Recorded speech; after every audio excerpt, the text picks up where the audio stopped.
Hello and welcome to day 228 of me trying to teach myself how to draw. Today is also day 17 of the 30-day art bootcamp that I wrote up for myself, and today was all about trying to figure out how to best draw figures from imagination. So the thing I found a lot of people recommending is to use this joint skeleton here.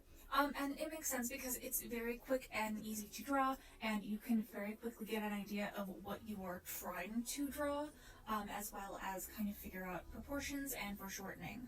So what I did was I drew a page from imagination, and then I did 2 pages using gesture references from line of action. And the reason for this is I wanted to see how well I could do with a reference and how well I could do without a reference. And what I found is that using this joint skeleton is great for drawing when you need to figure out how the limbs need to be foreshortened, if they're going straight, back or forward in perspective. I also found it was helping me keep everything from getting too wide. I tend to draw things out proportionally too wide than what they should be, and despite having drawn out rib cages in my gesture drawings before, doing it this way helped more.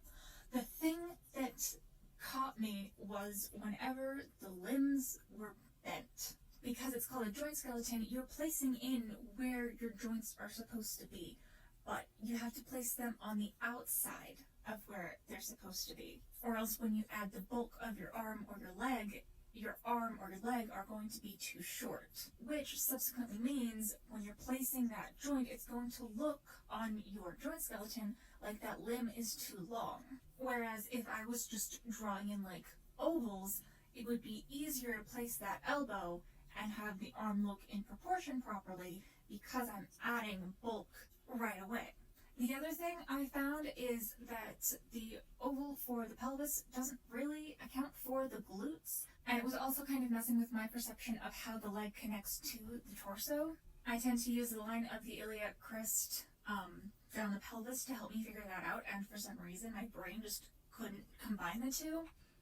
But overall, today was a good day, and I do think that the joint skeleton is good for getting out like your base proportions, as well as being able to let you see what pose you're actually trying to draw instead of just trying to pull it out of your head.